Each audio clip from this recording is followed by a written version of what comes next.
Hey everybody, welcome back to the results video for the video that I recently released comparing different reverbs. I did a video a few days ago as a blind test comparing 4 different reverbs, the Helix. Obviously that's the topic, just how good is the Line 6 Helix? And as I was mentioning in the previous video, so many folks seem to think the Helix reverbs are really awful and unusable.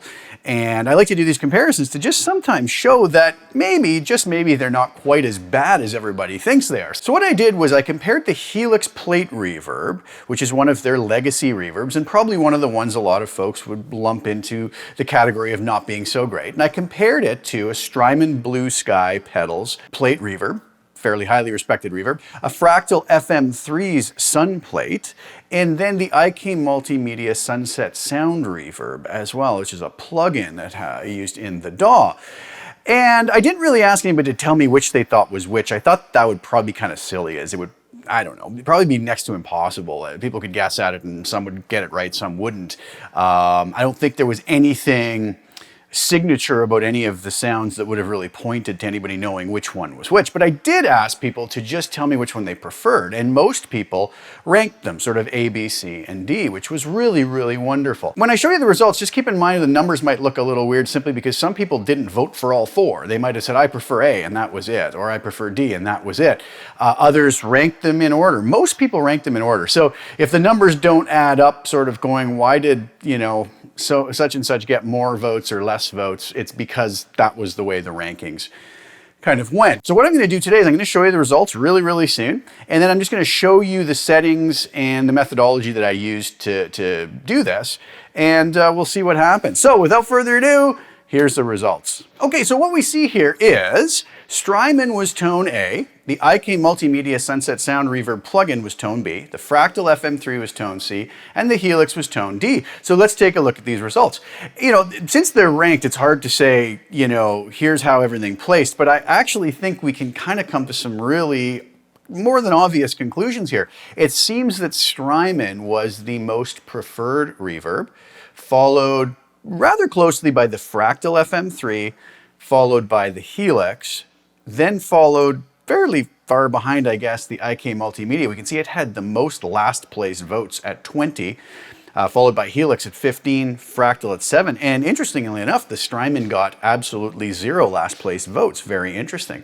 First place votes, 25 for the Strymon, 23 for the Fractal FM3, just 11 for the Helix.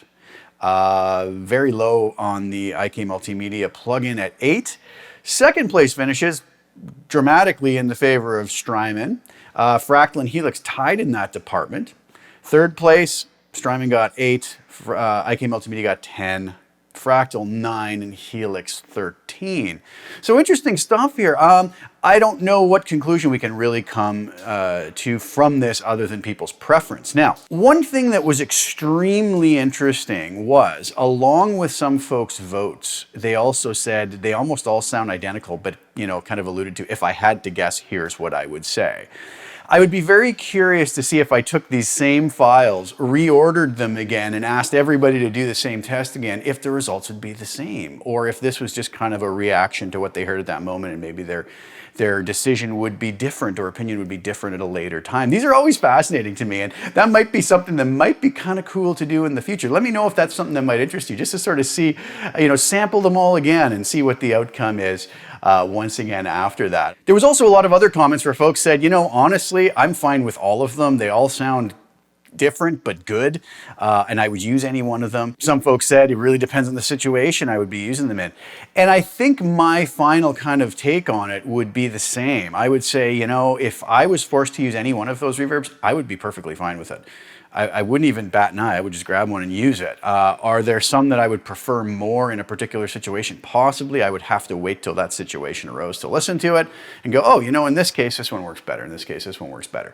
Now, one huge part of of this, though, is going to be the tweakability factor of these. And hands down, I don't even think it's really up to opinion, the Fractal FM3 and the Strymon Blue Sky were much more tweakable. The Fractal FM3 probably being the most tweakable of them all. The Helix reverbs, I would say, if anything, do suffer from that ability to really dive in and tweak them. Although I did a video this week about, let's make the Helix reverbs amazing. And I really went through some tips that we can use in the Helix to really kind of almost add a lot of other parameters to it and really improve the sound of the reverbs. And a lot of folks have given me great feedback on that. Have said it's been very useful for them. So there are ways around this, but definitely I would say that Fractal followed by Strymon for tweakability and the most flexible reverbs, I would say. I'm going to show you the settings in a second, and what you'll notice is, like on the Fractal and the Strymon, they had the ability to have a lot of excess high end on them.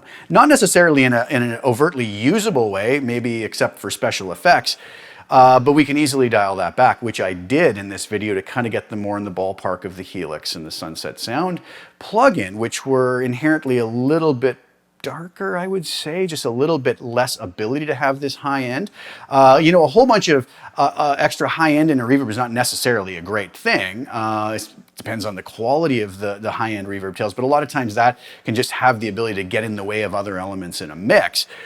But it is an interesting point to say it is kind of nice to have that ability to put that in if you want. And that is a good thing, because I can always dial it out, but if I do ever need it for a special effect, it's there. So there is that aspect to it, which I would agree with many folks that the Helix reverbs are not the most tweakable. And I'm talking more about the legacy reverbs that I was looking at here. They do have some new HX reverbs that were added in one of the more recent Helix updates, and those are very, very good and very impressive. So I think the Helix reverbs, I wouldn't say have anything wrong with the quality of the reverbs per se, but just maybe the choices of parameters to kind of bring them to life, but there are workarounds for that. So let's go over to HX Edit. So here's what I had started with. I started off with the Helix, I used Helix Native.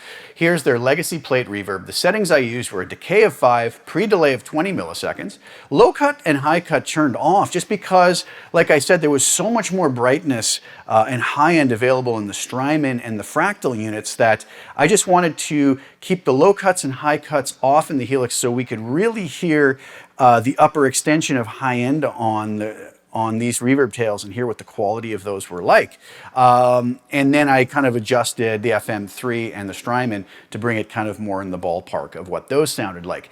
Over on the Sunset Sound Studio reverb, I chose their Plate 1 with a pre-delay also of 20 milliseconds, a decay of 74%, high pass and low pass filters turned off, and then balanced the dry and wet as such to try to get them in the ballpark of the Helix. Now, the other thing about this isn't a perfectly sound scientific test, because these reverbs all have slightly different parameters and ways of balancing the wet and dry mix and whatnot. So, I probably didn't really nail it getting them, to sound as close as they could be, would probably be a very difficult thing. So that also kind of, has to be thrown into this little test as well. Now, the Strymon settings are as such, and I'm just going to put a picture up on the screen as it's a physical pedal. Like I said, there was a lot of extended high end available, good or bad, whatever we want. Had to dial that back quite a bit with their high damp control just to get it more in the ballpark of what the IK and Helix plugins were doing. And then over to the FM3. One interesting thing is I did set this on the ultra high setting. I thought, let's go for it. Let's give the Fractal as much processing power as it needs to give us its best reverbs. But you will notice the one drawback to that is with just that one block in the signal chain, we're at over 50%, 51.1% of CPU power just for that one block. If we lower that to economy, that drops to 32%. So the reverbs in the FM3 do use up a lot of processing power. Obviously wouldn't be such an issue on something like the Axe Effects 3, which from what I understand is the same reverb algorithm. So I had a time of 2 seconds for the delay time, size of 31, echo density of 8. You can already see how many more parameters there are here to tweak, which is a really wonderful thing. We have the pre-delay set at 10 milliseconds. The crossover frequencies for the decay time, I don't really believe I touched these too much. 549.98 hertz, 0.75 on the low frequency decay time, high frequency decay time 0.17. Really interesting that we can dial in the decay time for the low and high frequencies with a crossover point. Really brilliant stuff. Stereo spread of 95%. One thing I did do, I didn't go into the deeper functions and touch those other than to bring the EQ and the high cut frequency down to 4,500 hertz. And it seems like a fairly gentle slope here coming down. And that got us kind of more in the ballpark of what the others were sounding like. So pretty interesting stuff. Like I said, my conclusion is the Fractal FM3, the Strymon Blue Sky are capable of a much wider range of different reverb colorations, we'll call them, far more tweakable. The Helix obviously is a very simple feature set. We get a decent quality reverb that I think really does hang with just about any other reverb, but far less tweakable unless we go outside like I showed in my previous video on how to make the reverbs better and tweak those. And even the Sunset sound reverb by IK Multimedia, while it didn't get voted for very highly, I still think it's actually an extremely well done plugin with a lot of other possibilities, and it's a plugin I plan on using in a lot of different scenarios. And really and honestly, like I said before, so many folks said the same thing. I can't even hear a difference. They all sound good to me. Or I hear a difference, but they all sound great. I would use any one of them. And I think the reality is we could use any one of these in most situations, especially in a mix, and it's going to be perfectly fine, and nobody's going to complain about the final product. I think we live in a wonderful time where we have these tools at our disposal in a way that's so easy to use and to add to any projects and so tweakable. So hats off to all these companies for doing such a fabulous job and giving us such great tools to work with. So I hope you guys enjoyed that. My end conclusion, I don't think the Helix reverbs are as bad as a lot of folks make them out to be. Could they be more tweakable? Sure. Another interesting thing would be to take the Fractal and put it on the economy setting and do the test again. Maybe things changed then, who knows? In the end, I don't know if it really matters. If you're using Helix reverbs, I think you're going to get a perfectly acceptable outcome. Are there other options? Absolutely. Are some more tweakable? Yes, they are. But I don't think the Helix reverbs deserve as bad a rap as they normally get. So that's my opinion. Others have different opinions. What we all have to do is stay happy, use whatever works best for us, and just enjoy the fact that we have so many great possibilities at our disposal so easily. So I hope you guys enjoyed that. I'll be back soon with some more videos in this vein. People seem to be enjoying them, and I hope you are. Please let me know what you thought of this, and if you want me to do any other further testing like I mentioned, maybe doing this same test but reordered and see what the results are. That would be kind of fun, just as an interesting little enjoyable video. Thanks again, guys. Please like the video, share it with anybody you think would enjoy watching it. I will put the link to the original video below just in case anybody hasn't seen that one. And please subscribe to the channel, hit the little bell notification to get notified when I put new content out. I will be back soon. Thanks again for your time, everybody. Ciao for now.